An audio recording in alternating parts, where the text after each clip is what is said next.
함께 조용히 기도함으로 7월 15일 중부교회 수요 예배를 우리 하나님께 드리겠습니다. 다 같이 조용히 기도하겠습니다.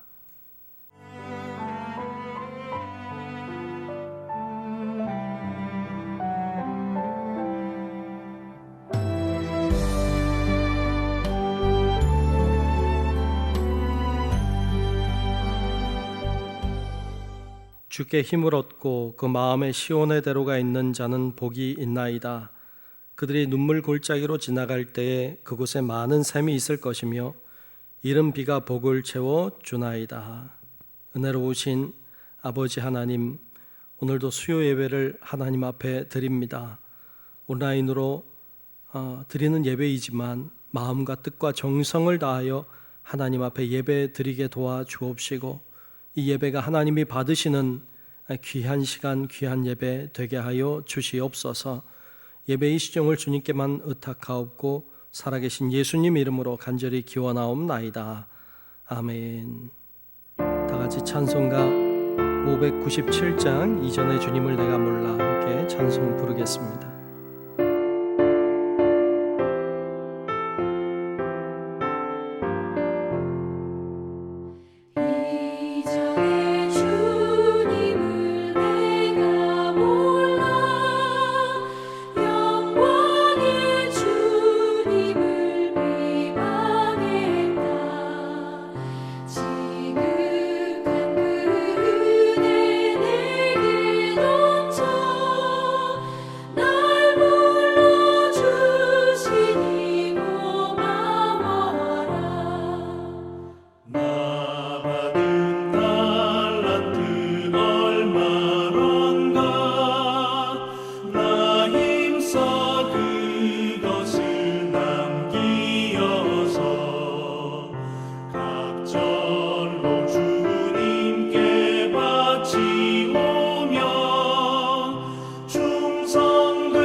다 같이 중부교회 교인 기도문으로 함께 공동 기도하겠습니다.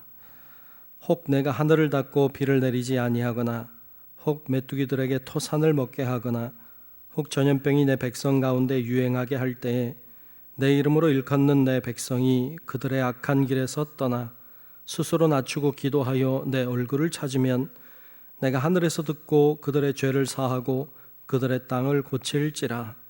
생사화복을 주관하시는 하나님, 이 땅이 코로나19 바이러스로 인해 고통과 아픔 속에서 신음하고 있습니다.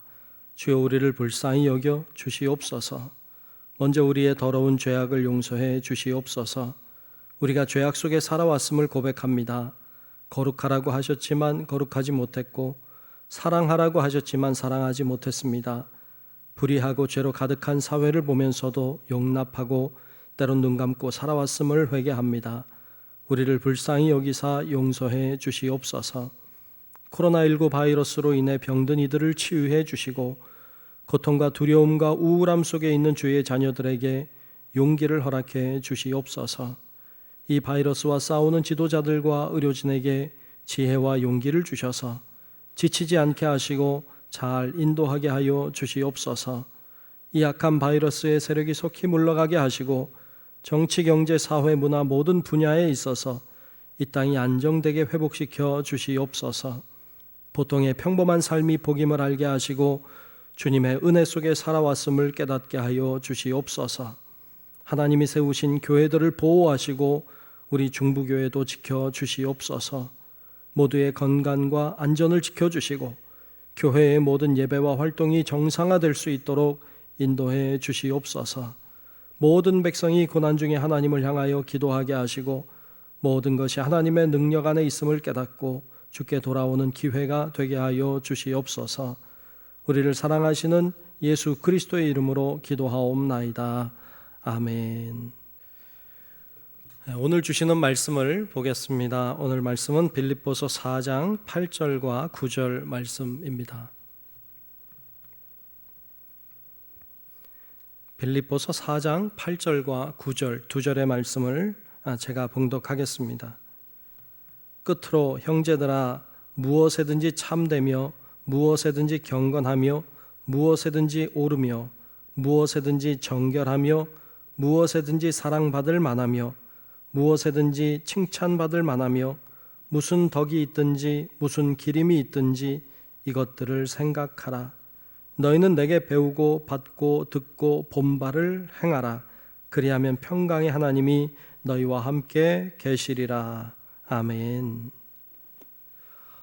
오늘도 주님의 놀라우신 은혜가 우리 온라인으로 예배하는 우리 사랑하는 모든 중부교회 교우들 위에 임하시기를 주님의 이름으로 축복합니다. 오늘은 본문 말씀 중심으로 품고 행하라 라는 제목으로 함께 말씀을 나누려고 합니다. 오늘 품어야 될 것들을 바로 품고 또 우리들이 알고 또 깨닫고 있는 것들을 바로 행하며 사는 우리 복된 우리 모든 교우들이 되시기를 주님의 이름으로 축복합니다. 캐나다 시골 출신, 퀘벡 출신인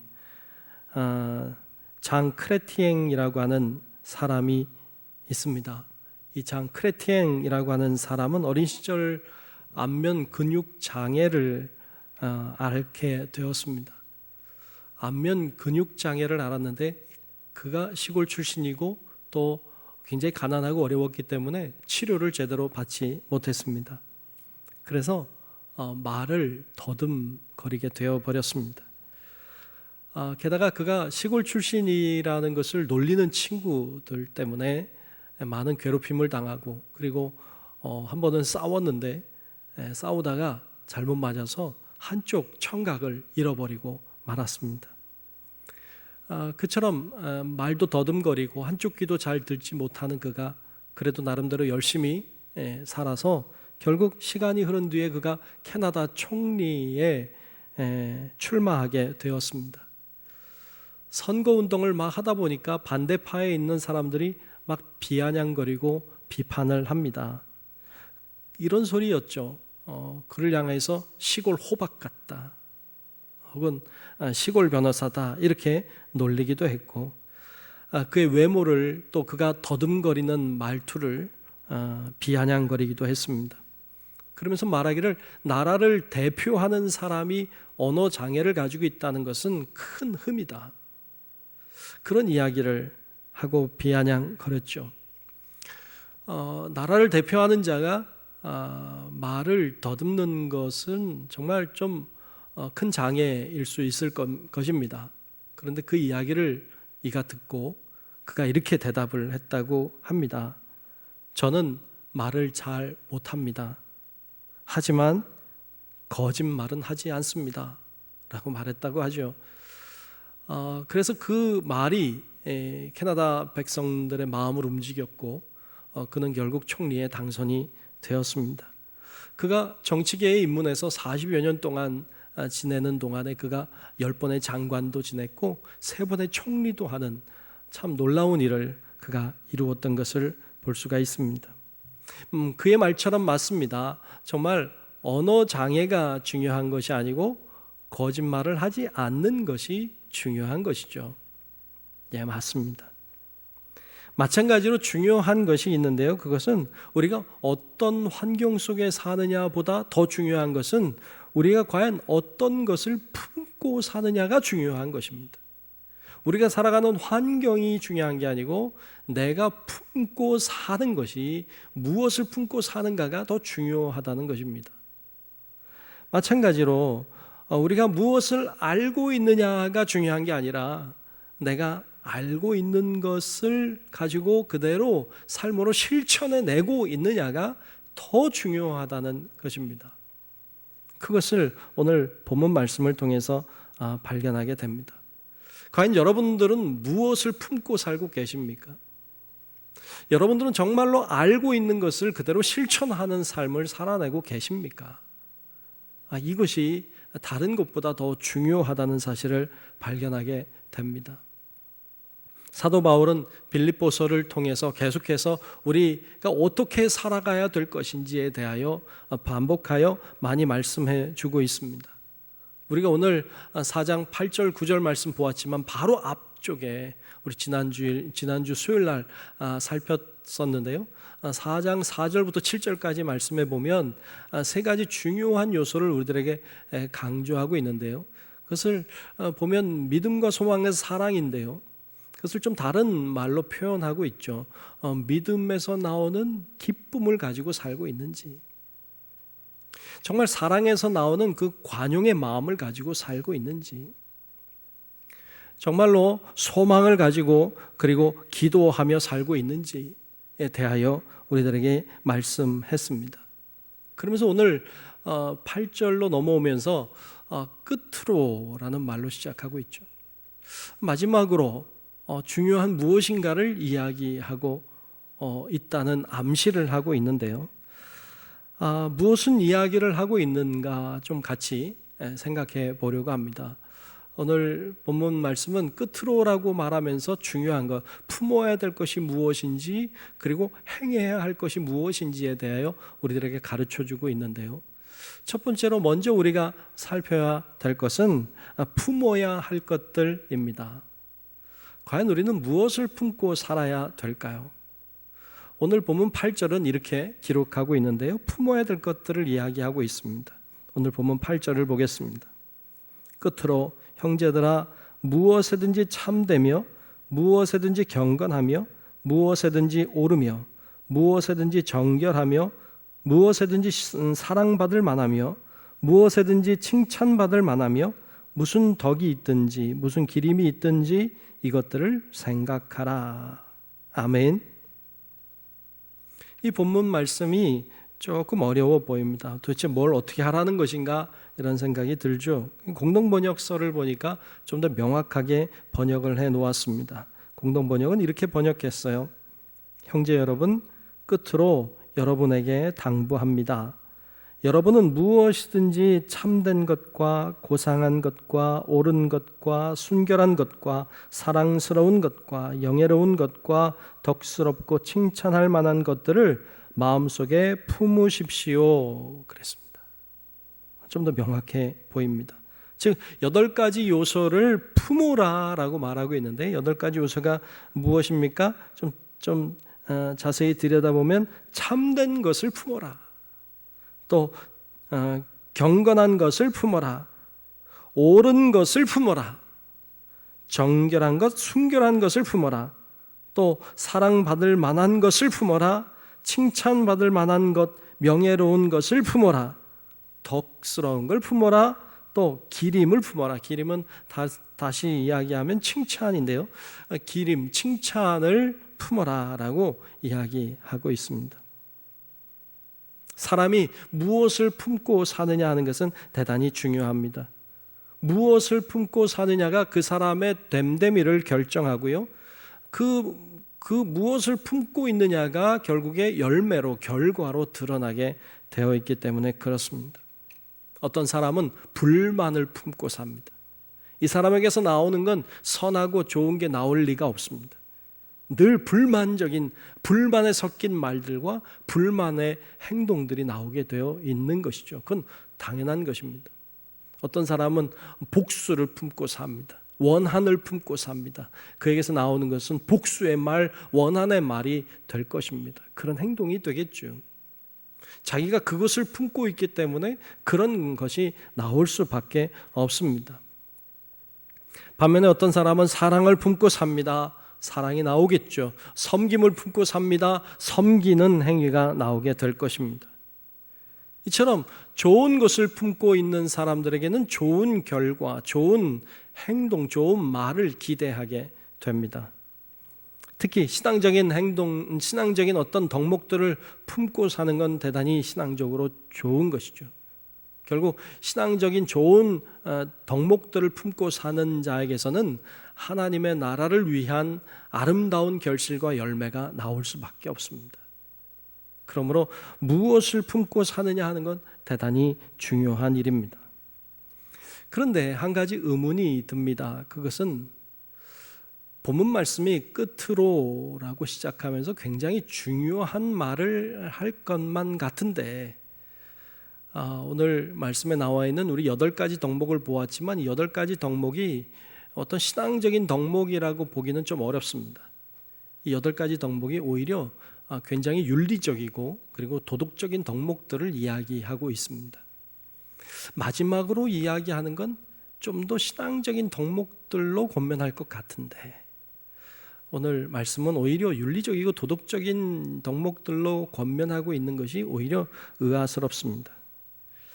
좀 믿음을 가져라, 뭐 사랑을 실천해라, 혹은 뭐 하나님의 나라를 위해 충성하라, 헌신하라, 뭐 그런 이야기를 하는 게 더 어울릴 것 같은데 왜 윤리적이고 도덕적인 덕목들을 끝으로 품으라고 권면하고 있을까요?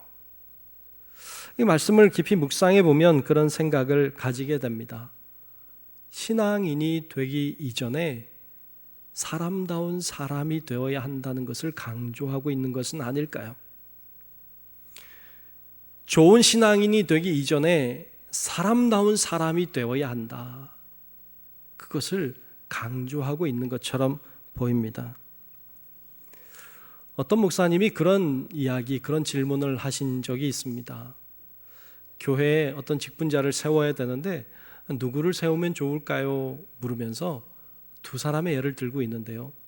한 사람은 신앙생활을 잘 하는데 성품이 좋지 않대요. 근데 또 한 사람은 신앙생활 그렇게 믿음이 좋지는 않지만 성품이 좋더라는 거예요. 자, 여러분들이라면 누구와 일하겠습니까? 신앙생활 잘하는데 성품이 별로 좋지 않은 사람과 일하시겠습니까? 아니면 믿음 생활은 잘 못해도 성품이 굉장히 좋은 사람하고 일을 하시겠습니까? 참 이런 질문 자체가 사실은 좋은 질문도 아니고 옳아 보이지도 않습니다. 왜냐하면 믿음이 좋으면 성품도 좋아야 됩니다. 그게 옳죠. 그런데 어떻게 믿음이 좋은데 성품이 좋지 않은 사람이 있을 수 있습니까? 이건 사실 옳은 말이 아닌데 그런 사람들이 있다는 것이죠. 그런 사람들이 존재한다는 것입니다. 이게 참 우리를 슬프게 만듭니다. 사실 그런 사람들이 많이 있죠. 교회는 잘 다니고 교회에서도 봉사를 잘 하는데 사회에서는 엉터리로 사는 사람들도 있습니다. 세상에서 어떤 임금 체불 문제가 불거져서 나왔는데 그 일을 하고 있는 사람이 어떤 교회 뭐 직분자, 뭐 권사님이나 장로님이시다. 뭐 이렇게 나오는 것들을 볼 때도 있습니다. 어떤 공동체에서 어떤 성폭력 이야기가 등장하고 나왔는데 알고 보니까 그 성폭행 한 사람이 어떤 뭐 단기 선교 여행도 다니고 뭐 교회에서 봉사도 많이 하고 뭐 이런 사람이라고 나오는 것도 볼 수 있습니다. 어떤 갑질 문제 때문에 문제가 불거졌는데 알고 보니 그 사람도 뭐 교회에 다니는 사람이다. 뭐 이런 식으로 이야기되는 것을 볼 수 있습니다. 왜 교회 열심히 다니고 좋은 신앙을 가지고 있는 사람들이 이런 행동을 할까요? 이건 참 우리가 가지고 있는 큰 숙제이고 문제입니다. 왜 그럴까 원인을 생각해 보면 이 믿음의 문제에 있는 것처럼 보입니다. 우리가 알고 있는 이 믿음이라고 하는 것, 우리가 쉽게 생각할 때 믿으면 구원이라고 생각하죠. 즉 구원을 믿음과 결부시킵니다. 예, 맞습니다. 믿으면 구원입니다. 그런데 믿으면 구원이라고 하는 그 도식 자체가 문제가 아니라 이 믿음이라고 하는 것이 과연 옳은 믿음인가에 대하여는 사람들이 숙고하지 않는다는 데 있습니다. 그냥 신앙의 생활을 하면 그 사람이 믿음 좋은 거고 믿음 좋으니까 그 사람은 구원받는다고 생각합니다. 근데 정말 그럴까요? 믿는다고 말은 하지만 실제로 그 믿음의 삶을 살아내지 않으면 그 믿음은 살아있는 믿음이라고 할 수 있을까요? 믿음은 절대로 마음의 문제가 아닙니다. 우리는 믿음을 마음의 문제라고 생각합니다. 마음으로 믿어 의에 이른다, 입으로 신하의 구원에 이른다고 해서 그런지 우리는 이 믿음의 문제를 자꾸 마음의 문제로만 가져옵니다. 여러분, 그런데 이 마음으로 믿어 의에 이르고 입으로 시인하여 구원에 이른다고 하신 이 로마서의 말씀은 사실은 인간이 율법을 행함으로 구원받는 것이 아니다라는 것을 강조하면서 나온 말입니다. 그러니까 인간이 무엇을 행해서 내가 구원받기 위해서 뭔가 노력해서 구원받는 게 아니다라는 걸 강조하기 위해서 나온 말이지, 단순히 그냥 마음으로 믿는다고 해서 구원에 이른다고 하는 말을 하고 싶었던 건 아닙니다. 이걸 우리가 명확하게 알아야 합니다. 여러분, 우리가 이 믿음이라고 하는 것이 살아있는지 죽어 있는지를 정확하게 알아야 합니다. 그런데 우리가 이걸 구원 문제를 자꾸 마음의 믿음의 문제로만 끌고 가니까 이게 마음으로 믿기만 하면 구원이구나 이렇게 생각해 버리는데 문제가 있습니다. 그런 믿음을 가지고 있으면, 마음으로만 믿어서 구원이라고 생각하고 믿음에서 나오는 어떤 행동도 하지 아니하고 살아간다면 우리가 결국 주님 앞에 섰을 때 하나님이 우리를 향하여 내가 너를 모른다 하실 것입니다. 우리가 가지고 있는 믿음이 살아있는 믿음이 아니기 때문에 그렇습니다. 우리가 행함으로 구원받는 건 아니지만, 그러나 믿음이 있다면 진실함으로 행하게 됩니다. 행함으로 그 믿음을 증명해 보일 수 있는 것이죠. 그런 의미에서 보면 예수님을 믿는 사람들에게 용서라고 하는 행위는 선택 사항이 아닙니다. 이건 필수 사항입니다. 예수를 진짜 믿는다면 용서할 수밖에 없습니다. 예수 믿는 사람들에게 사랑이라고 하는 건 선택 사항이 아닙니다. 사랑할 수도 있고 사랑하지 않을 수도 있는 게 아닙니다. 진짜 예수를 믿는 사람들에겐 사랑할 수밖에 없습니다. 왜 그렇습니까? 내 안에 주님이 계시고 주님이 나의 삶을 살아주시기 때문에 그렇습니다. 그래서 예수 믿는 사람들에게는 이런 신앙적인 덕목들이 선택 사항이 아닙니다. 그럴 수밖에 없는 것입니다. 그러므로 예수님이 정말로 내 안에 계시는지를 잘 확인할 필요가 있습니다. 내가 교회 다니고 내가 예수 믿는다고 하는데 사랑하고 싶지 않은 마음이 크다면, 용서할 수 없는 마음이 크다면 과연 내 안에 예수님이 계신가를 점검해야 합니다. 내 안에 정말 예수님이 계신다면 어떻게 사랑하지 않을 수 있고 어떻게 용서하지 않을 수 있습니까? 주님이 정말 내 안에 계신다면 내 안에 불붙는 마음이 있어서 죄를 짓고는 견딜 수가 없는 것인데, 그게 맞는 것인데 과연 우리의 삶은 그러한가 점검해 볼 필요가 있습니다. 그러므로 예수님을 믿는 사람이 되기 이전에 우리는 먼저 사람다운 사람이 되어야 합니다. 이처럼 우리가 인간다운 인간, 사람다운 사람, 즉 윤리적이고 도덕적인 성품들, 덕목들을 우리가 마음에 품고 산다면, 그 다음에 두 번째 이야기를 우리들에게 하고 있습니다. 두 번째 이야기는 행하라는 것입니다. 행하라. 자, 오늘 본문 말씀 9절에 보면 이렇게 말씀하고 있죠. 너희는 내게 배우고 받고 듣고 본 바를 행하라. 그리하면 평강의 하나님이 너희와 함께 계시리라. 아멘. 먼저는 어떤 도덕적이고 윤리적인 덕목들을 품고 사는 사람다운 사람이 되는 것. 그 사람이 이제는 우리 주님께로부터 받고 배우고 받고 듣고 본 바를 행하는 것. 그리하면 하나님이 우리와 함께 하신다고 약속하고 계십니다. 여기서 이야기하고 있는 내게 배우고 받고 듣고 본 바라고 하는 것은 이건 윤리적이고 도덕적인 덕목들이 아닙니다. 이것은 어떤 신앙적인 덕목들을 가리키고 있습니다. 우리가 예수님으로부터 배운 것, 또 사도 바울로부터 배운 것은 어떤 신앙적인 덕목들이죠. 쉽게 생각하면 믿음으로 살아라, 하나님을 바라보고 살아라, 주님께 기도하라, 복음을 전해라, 이와 같은 것들이라고 할 수도 있겠습니다. 그런 어떤 신앙적인 덕목들을 실천하며 살라고 하시는 것입니다. 사실 우리는 본능적으로 무언가를 먹고 또 마시고 그렇게 삽니다만, 그것을 사실 들어가서 분석해 보면 세 가지 요소를 충족할 때 우리는 먹고 마실 수 있습니다. 첫 번째는 인지하는 것이죠. 내가 배가 고프다라는 걸 인지해야 합니다. 내가 배가 고프다는 걸 인지하지 않으면 먹을 걸 찾지 않습니다. 그리고 인지하는 건 그렇게 어렵지 않습니다. 이건 거의 본능이죠.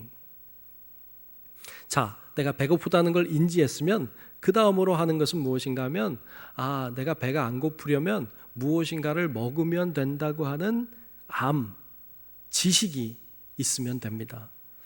내가 뭔가를 먹으면 배가 고프지 않다는 지식이 있으면, 알미 있으면 무엇을 찾아 먹게 되죠. 그리고 세 번째로 하게 되는 것은 실제로 무엇인가를 찾아서 내가 집어서 먹는, 실천하는 행위가 따라와야 합니다. 그럴 때 우리가 배고픔을 면하게 되고 살게 됩니다. 즉 세 가지의 과정을 겪고 있는데요. 먼저는 인지하는 것이고요. 그리고 인지할 뿐 아니라 지식을 갖는 것이고요. 그리고 더 나아가서 그것을 실천의 삶으로 옮겨낼 때 어떤 일들은 일어나게 되는 것입니다. 이 세 가지 과정이 다 필요합니다. 셋 중에 하나만이라도 우리가 실천하지 않으면 우리는 절대로 배부를 수도 없고 무엇인가를 창조적으로 만들어내고 이끌어 갈 수가 없습니다. 사실 인지한다는 건 거의 본능이기 때문에 어렵지 않습니다. 지식이라고 하는 것도 어떤 무엇인가를 배우고 또 어떤 경험을 하고 혹은 깨닫고 그와 같은 과정들을 통해서 알게 되는 것입니다. 본능보다는 어렵지만 그래도 그렇게 어렵다고 하기는 어렵습니다. 그런데 중요한 건, 또 실천하기 어려운 건 세 번째예요. 실천하는 겁니다. 이건 실제로 내가 움직여야 하는 것입니다. 그래서 많은 사람들이 인지하는 데서 실패하는 것 아니고 배우는 데서 실패하는 것도 아니고 실천하는 데서 실패하는 것을 볼 수가 있습니다. 신앙생활도 마찬가지입니다. 신앙생활도 하나님의 말씀대로 살아야 되는데, 먼저는 하나님의 말씀대로 살고 있는지 아닌지, 내가 죄인인지를 깨닫는 게 중요합니다. 그 다음에 내가 어떻게 하면 구원받는지에 대한 지식을 아는 게 중요하고, 그리고 그 말씀대로 살아내는 게 중요합니다. 이 세 가지가 다 될 때 우리의 믿음은 온전해질 수 있습니다. 근데 우리의 실패가 어디서 오느냐? 내가 죄를 졌다는 걸 인지하지 못하는 사람 많지 않습니다. 우리가 어떤 나쁜 행위를 하고는 내가 죄를 졌다는 걸 깨닫는 건 그렇게 어렵지 않습니다. 또 하나님의 말씀이 무엇인지를 아는 것도 그리 어렵지 않습니다. 근데 문제는 뭐냐? 인지하고 지식도 있지만 살아내지 못하는, 실천하지 못하는 데 문제가 있습니다. 필리핀의 속담에 이런 말이 있다고 합니다. 하고 싶은 일에는 방법이 보이고 하기 싫은 일에는 변명이 보인다. 그런 말이 있어요. 재밌죠? 하고 싶은 일에는 방법이 보여요. 정말 뭔가 해야 되겠다고 집중하면 방법이 보이는 법입니다. 그런데 하기 싫어하면 변명만 늘어놓죠. 뭐 이래서 못하고 저래서 못하고. 우리들도 하나님의 말씀대로 살려고 하면 방법이 보여요. 근데 하나님의 말씀대로 살려고 하지 않으면 핑계거리, 변명거리만 많아집니다. 우리가 흔히 잘 사용하는 변명 이런 거 있잖아요. 예수님 하신 말씀처럼 마음에는 원이로되 육신이 약하도다. 정말로 원하는 마음은 있는데 내 육신이 약해서 못했습니다. 육신이 약해서 실패했습니다. 그렇게 핑계대고 변명합니다. 우리가 진정 하나님의 말씀대로 살겠다고 결심하면 주 앞에 나아가야 되고, 그러면 주님이 우리에게 방법을 가르쳐 주십니다. 이게 쉽지 않은 길은 맞지만 그러나 불가능한 길은 아닙니다. 실천하며 산다는 것이 불가능한 건 아니죠. 왜냐하면 수많은 믿음의 선조들이 그걸 실천하고 삶으로 옮겨내며 살아왔기 때문에 그렇습니다. 여러분, 바라기는 우리 성도 여러분들이 정말 하나님 안에서 내가 어떤 존재인지를 인지해내는 것도 중요하고, 또 어떻게 살아야 되는지에 대해서 하나님의 말씀을 아는 것도 중요합니다만, 더 나아가서 그 알려주신 하나님의 말씀대로 살아내는 우리 성도 여러분들이 될 수 있기를 주님의 이름으로 축복합니다. 그렇게 하면 우리 하나님이 우리와 함께 하신다고 약속하셨습니다. 프리츠 하버라고 하는 사람이 있습니다. 이 프리츠 하버라고 하는 사람은 독일의 과학자인데요. 그가 공기 중에 있는 질소를 이용해서 암모니아를 생성하는 그런 합성법을 최초로 발견한 사람입니다. 이 발견은 놀라운 발견이었어요. 당시에 그 발견으로 인해서 질소 비료들을 많이 만들어낼 수 있었고요. 그것 때문에 농사를 짓는 데 큰 도움이 돼서 많은 수확을 거둘 수 있게 만들었다는 것입니다. 그의 공헌도가 너무너무 커서 1918년도에 노벨 화학상을 그가 수여하게 되었습니다. 그가 인류에 공헌한 바가 컸죠. 그런데 그가 1차 세계대전이 발발하게 되자 그가 자신이 가지고 있는 어떤 과학적인 지식을 동원해서 독가스를 만들어낸 사람입니다.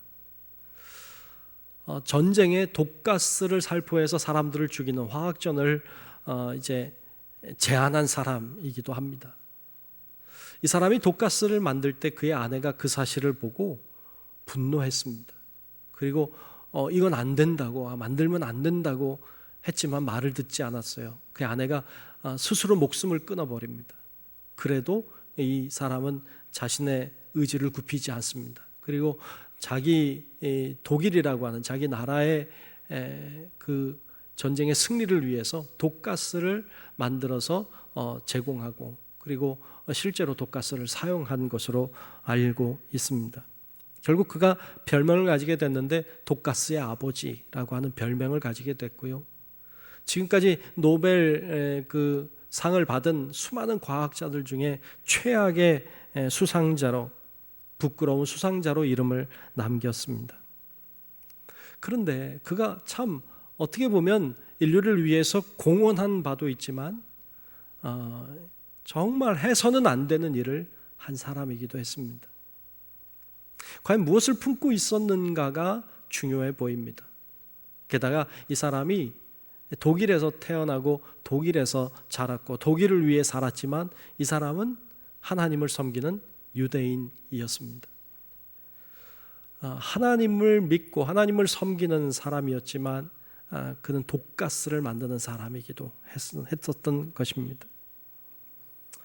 과연 이 이야기는 우리들에게 이런 이야기를 하는 것이죠. 과연 우리 안에 무엇이 있는가? 내가 무엇을 품고 사느냐 하는 이야기를 하고 있고요.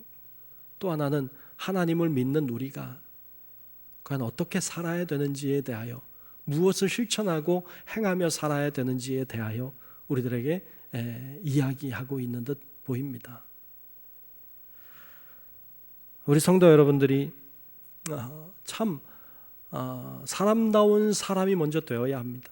윤리적이고 도덕적인 어떤 덕목들을 잘 품고 살아야 되고, 뿐만 아니라 하나님의 말씀을 따라 실천하는 삶을 살아내서 정말로 하나님이 나와 동행하시고 함께 하시는 놀라운 은혜들을 경험하고 감사함으로 우리들에게 주어진 믿음의 길을 걸어가는 우리 성도 여러분들이 다 되시기를 우리 주님의 이름으로 축원합니다. 기도하겠습니다. 하나님, 오늘 말씀을 나눴습니다. 우리 안에 무엇을 품고 사는지 돌아보고 점검하게 하시고, 내가 깨닫고 내가 알고 있는 이 하나님의 말씀을 정말로 삶으로 살아내는 그런 능력을 허락해 주셔서 정말 하나님이 나와 함께 하시고 동행하시는 은혜의 삶을 살아가는 우리 모든 성도들 되게 하여 주시옵소서.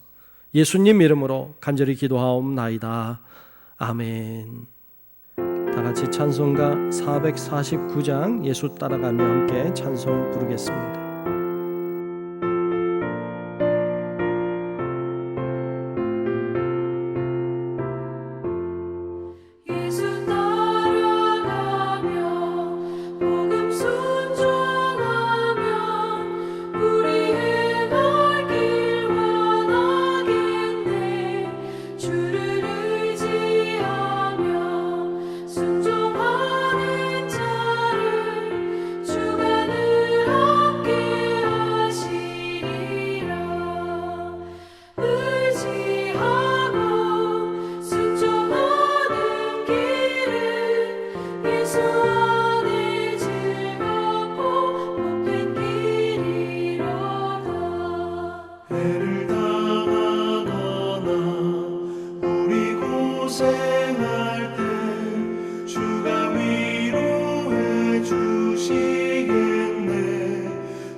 교회 소식을 전합니다. 첫 번째 예배입니다.